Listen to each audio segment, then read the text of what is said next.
Before I start, and before I come across as maybe arrogant in this speech and what our organization thinks that we need, I want to share with you what our mission statement is and what we as an organization demand of ourselves.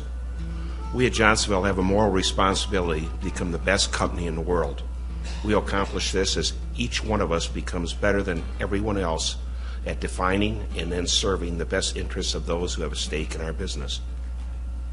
We will succeed by setting near-term objectives and long-term goals that will require personal growth and superlative performance by each of us. We will change any objective or goals that no longer require personal growth and superlative performance to ones that do. As an individual, I understand the Johnsonville way is about my performance and my accountability to the team. My commitment to stretch, grow, and excel is an unending one. This is the Johnsonville way, and I am committed to it. I think some key words in there are about that I think we're going to highlight, and I read you what our mission statement is because I think it's important to know what the expectations that we have of ourselves and our organization, thus the expectations that we have of our suppliers, and that we believe that the consumers and the customers that we have of us. Moral. It's a word that has been in our mission statement for 20 years and that we fight about every time that we try to redefine this. We think it's important to be there. Responsibility, stakeholder, growth, performance, accountability, and team. Hopefully those are the issues I'll hit on as we move forward. I call these issues of yesterday that are a base requirement of today. If I was asked to speak here today 10 years ago, I would have talked about all the things that we do to make sure that we have a great taste, that we have a consistency in that product that we sell, and that we have a quality product, that our eating experience is the same every time, that the product is wholesome, that it's safe, and when consumers buy our product, they trust our brand. Each one of these is changing. Taste, consistency, and quality. It's still a base requirement of today, but challenges that we face today in these three areas and in eating experience also is, what is the animal feed that animal was just fed? What are the greases that are being added to that animal feed? How high of an inclusion of DDGs are being included in that animal feed? How is that going to affect the end product? How's it going to affect it from a flavor profile? How's it going to affect it from a keeping quality profile? And most importantly, how's it going to affect the consistency of the product that we have to grind and make and has an acceptable look, taste, and feel to the customer? Again, these are base requirements of today, and 10 years ago I'd probably be talking about this for the rest of my talk. Though it's base, there's still plenty of new complications in order to be able to achieve these things. But today we have to go further. We have a customer out there that isn't only demanding those base requirements I spoke to, but they're interested in areas such as animal welfare, the environment, antibiotics, traceability, additional audits, food safety, and brand trust. We're proud to have had an animal welfare policy, a written animal welfare policy, since the late 80s. In fact, we use the material of this same organization to send out to our suppliers to educate them about animal welfare. We ask them to read it, to understand it, and send a document back to us. 20 years later, that's not enough. We've been good stewards of the environment. We need to raise the bar there. Antibiotics have always been an issue, of course. We need to raise the bar there. So, the question is, does our customer understand that? Does the customer understand it, that these items have to be more transparent? Our consumer understands it. Our consumer's demanding it. The people that we're selling our product to are demanding it. But does the customer understand this? I was struck lately that as we've been going down this path, maybe Ronald Reagan's old comment about trust but verify. This has been an industry of trust for many, many years, and it's great. We buy millions of dollars of livestock every year at Johnsonville. We started, back when I started, with a slaughter facility killing some 300 animals a day, and some weeks we only worked a couple days a week, and now we slaughter some 3,200 animals a day. We do that with trust. We have no written contracts. We have the trust of our suppliers that they are going to send us the kind of animals we want and that we're going to pay them appropriately for that. And that's great. And trust still does prevail in our industry. But the consumer of today wants more transparency. It's also struck me that maybe the producer of today doesn't understand that as now the packing industry is coming forward and asking the producer to be more transparent, that indeed the packer has been asked to and forced to be more transparent first. New government regulations regarding food safety. There's a laundry list of those that we in the packing industry have had to raise the bar in our own plants to be able to meet and exceed in the last 10 years.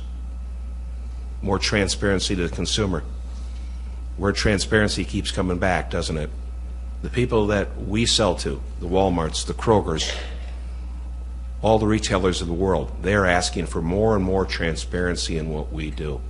Our consumers are asking for more. Our customers are asking for more transparency. Bar's been raised by both the customer, both domestic and international. I talked a little bit about domestic, but our international customers are probably the most exacting. We do business in 30 countries. We also have a slaughtering facility partnership in France. You talk about the bar being raised, try doing business in France. It's a really great lesson in what we need to do to move to the future. To do business in many countries around the globe. What we're being asked to do has changed our business dramatically. What else do we need to do? Worker safety in the environment. 10 years ago, OSHA came through your plants once in a while and requested that you do an audit. We've moved beyond that. Worker safety has always been important to us. The environment's always been important to us. But now we have to show our customer that it's important to us. We need to raise the bar there. And we need to push that back down to the people that are producing food. These issues are issues that we as a packer cannot solve ourselves. Again, all these issues that you see here are issues that the packing industry has embraced through the years. But now we have to ask the production segment to now embrace also. And how do you do that? You do it by verifying, and you do it by auditing. Have to find a way to show the consumer of today that 99% of the producers that are out in North America today are doing an excellent job. It isn't enough just to trust it. Because the social issues of today are certainly the issues that we have to face tomorrow. Great example came at us this last year in animal welfare. Pretty amazing. Some of the, when you look at some of the statistics and the economics behind some of the groups that would be very, very happy if we all failed. Humane Society of America has 10.5 million members versus just 7.4 million 5 years ago. PETA has doubled. 330 colleges have dropped or dramatically reduced their use of eggs from caged hens over the past 3 years. More than 90 law schools approved by the American Bar Association offer courses in animal law, whereas only a few did a decade ago. We all know about the Animal Welfare Initiative on the California ballot, and our industrial system of mass animal production has skidded off the tracks in terms of public health, animal welfare, environmental quality, and protection of the rural lifestyle, according to Wayne Pacelli. The animal rights movement is a social justice movement similar to suffrage and civil rights, according to PETA. Isn't it interesting how they can frame the issues and resonate with the consumers that we have today? And what do we find ourselves doing? Defending rather than putting out a good offense. Why animal welfare? Is it our only concern? No. But animal welfare is probably in front of us the most these days, and we've had, in the last year, the most obvious illustrations of it. I'm sure many of you saw the Oprah episodes. The Hallmark incident. Do we want these kind of issues to be in front of us in the industry? How often does this happen? Doesn't happen very often, does it? But what do we do to show the good side of the industry?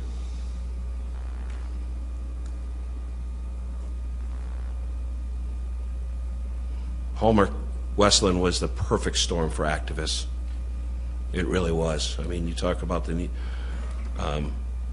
just was an incubator to all the things that we need to change in the industry. And we're a national brand, Johnsonville. Again, all 50 states, 30 countries, a company that it's all about the brand. We've always felt we've had a responsibility as a brand, which I stated by showing you our mission statement when we started, but it's even become clearer and clearer that we have a much bigger responsibility as a brand, and frankly a bigger burden to carry on our shoulders.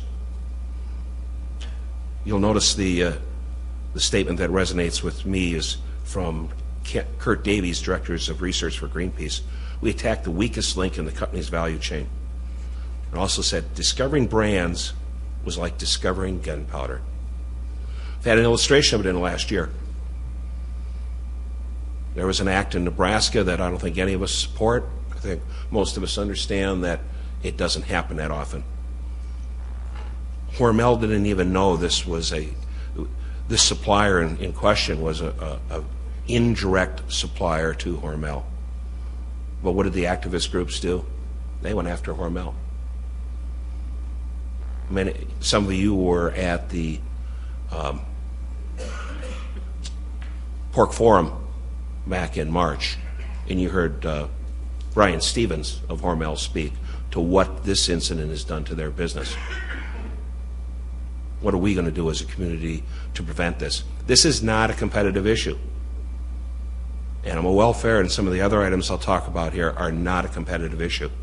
As I sit down with competitors in our business, make it apparently clear, we will not make animal welfare, we will not make ID, we will not make antibiotic use a competitive issue that we need to band together.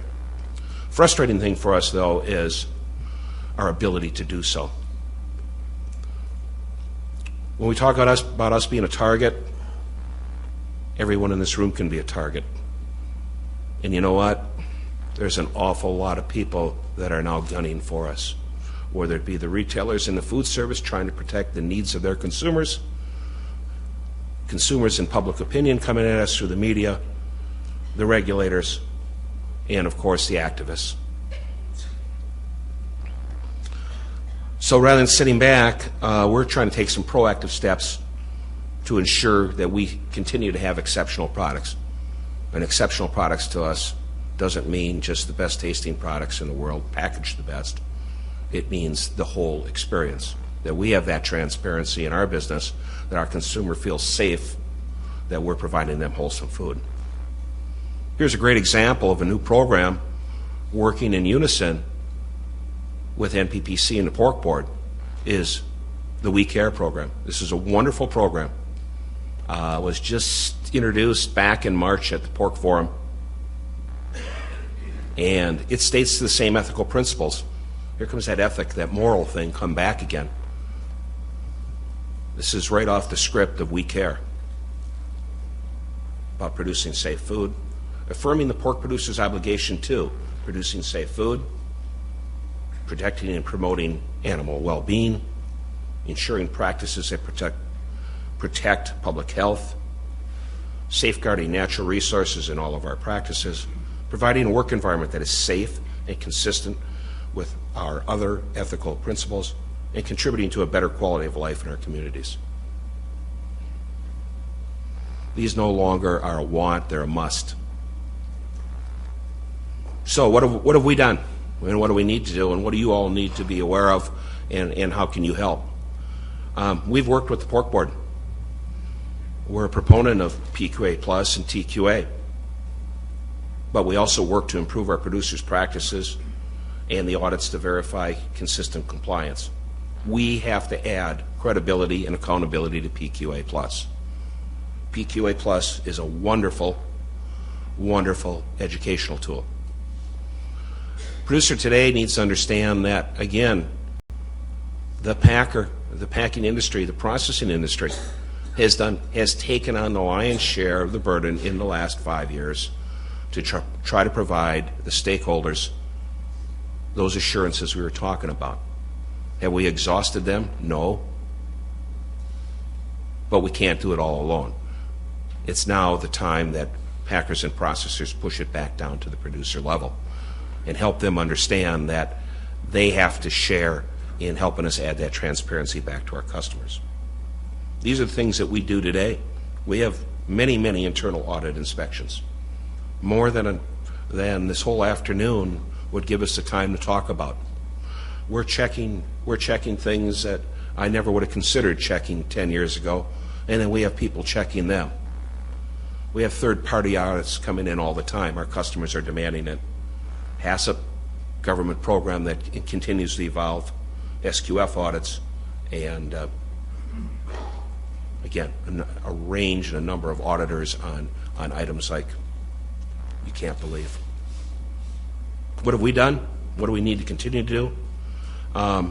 We're trying to manage risk. There's issues in the industry in how well people are handling their needle programs. Spoken in front of groups before, we harvest more needles than any one of you ever wants to believe. What have we done? We've put in every known device that we can to detect needles. We have first from the animal we select that we think the occurrence of needle will be the least, to the staffing we put on the floor to check critical areas, to metal detection at the slaughter plant, to bone collection and metal collection on the grinding, to sophisticated x-ray systems within our organization. We have literally spent tens of millions of dollars in the detection to try to detect needles. Should we have to? No, we shouldn't, but we do.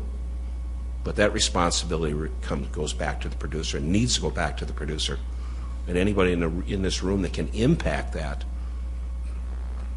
really needs to do their part. Those few times that those of us in the industry that get a needle that get through to a consumer, you know the number one question they ask? It isn't about the injury. It's about what disease could I just have contracted, and or what was the antibiotic that they used in that needle. So it isn't just needles, is it? It's a lot further ranging than that. I find it interesting that as we change the way we think in the future, why is it if you went in the store and took one of our products and you injected a needle into that brat or that pork chop and you were found to do it, probably get thrown in jail, wouldn't you? Why is it any different at the producer level? When are we going to start looking at that we're producing food, not pork? Drug withdrawal, another area that we continue to actively watch. Animal welfare, I'm sure that's in everybody's sights today. We need to raise the bar. We are raising the bar in what we're doing with animal welfare. Traceability, we're putting our money where our mouth is. We're the first sow slaughter in the United States to mandate the new ID system. It will be mandated the 1st of September. We have been on the task on Dr. Webb's task force with NIAA to put together sensible standards so that we have an excellent system within the pork industry to trace our animals, and using PQA Plus as our base standards. We have current what we call minimal acceptable criteria, but they demand continual improvement. And all these issues I think you're very familiar with. On fatigued and disabled animals, antibiotic use, documented needle control, animal ID, quality programs, product and member safety, environmental stewardship, and livestock handling. Again, we've had a minimal acceptable criteria that we are ever improving. We've had this minimal acceptable criteria and these specifications out to our suppliers for the last 15 years. How do we move forward? I'll give you an example, PQA Plus. It's a great start. Great people, well-meaning. But how many of you know in this room that it's only an educational tool? There's no audit involved. There's no program defense. There's no follow-up actions taken. So there really is no accountability. And it's viewed by the grocery retailers as inadequate. How do we lead into the future? How do we give a great educational program some teeth, give it credibility, so we can tell our customers or consumers those few times where there's a problem that that producer has gotten some help to correct his problem. We get things called NRs written in our plant. We have HACCP. For every action, there's a result. And those times that we do make mistakes, we have to show what those corrective actions are in order to improve that problem that we had. Why doesn't the industry have that? Part of the problem is AMS and their funding. Pork Board's been good enough to take myself and several other members and get in front of AMS and ask them if they can change the law. They won't. So the funding that Pork Board receives today doesn't allow them to be the policeman of the industry with the producers. I ask you if you think if that's right, if that's what we need as an industry moving forward. So what are we doing? The value of the brand requires us to move to the next level. We are putting together programs right now, and part of these slides are part of the initial program that we're going to have to take care of the gaps in the industry. We've gone down the road working with Pork Board and some others in trying to take away the gaps. The gaps are still there. We're not going to sit back and whine about it. We're going to move forward. So we have hired a auditing firm that will move forward, and we'll have an education program for our suppliers and for producers if they wish, and we'll have an audit program. Again, we have a moral responsibility. That word moral maybe doesn't ring true with a lot of you, and we fight, as I said earlier, we fight it every single time that we go through our mission statement, but it really is the right word to have in there. So what do we need to do? ID. It has to become an industry-wide initiative. We have an excellent program in the hog industry when it comes to butcher hogs. We're a sow slaughter. We're a skinner. So we skin every hog. ID doesn't work for us. The majority of the sow industry skins hogs. We need to have an ID system, not back tags where you retain about 15-20%. We need to move immediately to an ear tag system. So if we do have an animal health issue, we can trace that back and trace it back within 48 hours. When non-compliance is found, we need to identify the farm where it came from, and we need to get to that farm and help them succeed. We need to reduce and then minimize any needles and antibiotic residue, and we have to ensure animal health and security. This is how our supply chain works. We buy from consolidators or dealers in this country. So a dealer such as Wickman Pig that Leo Hansen in the back represents, they buy from many, many producers. They sort to our specific need. They understand what our specifications are and our criteria. They are excellent selectors of livestock for what we need. But they also need help to go back to that producer and help impress upon them that they have made, through trust, They have a contractual agreement with our organization to sell us safe and wholesome animals. So what are we going to do? Proactive education on animal welfare with our suppliers, buying stations, and producers. I spoke to that. We're going to move forward with third-party audits of all our stakeholders. We're going to check their record keeping and documentation. Yes, we are. And first, when we go to them, don't you trust us? Yes, we do trust you. We've chosen you to be our suppliers. But in today's world, we can't just trust. We have to verify. We will do animal observations. We will do audits. If we have people with non-compliance, we'll identify them. We'll send in the third parties. We may exclude people from our supply chain. We're going to continue to have involvement in industry groups to support the plan. We're ready to help with education, all our stakeholders, training, helping them put together standard operating procedures, breaking paradigms, and assisting industry in enhancing programs. Again, there's an education component we'll do, and then a random audit and an audit that follows an issue. These are things that we wish we can push back to someone like Pork Board in the future. But we'll need the help of all this room to do it. Johnsonville doesn't want to be a policeman. My fellow mates in the industry don't want to be a policeman. We buy a residual. It's a sow. Right now we're paid more for that residual and half in the last 6 months than the butcher hog is worth. We stuff it, we chill it with a residual CO2. We stuff it into a residual casing. And then we package it in plastic. We don't have any risk, do we? Future. Our owner, Ralph Stair, is an interesting guy, second generation. 1945 the firm was formed. Mom and Dad worked at it until some 15 years ago. We're in a second generation. Ralph is a very dynamic character. Top one is his. If it ain't broke, break it. That's his philosophy.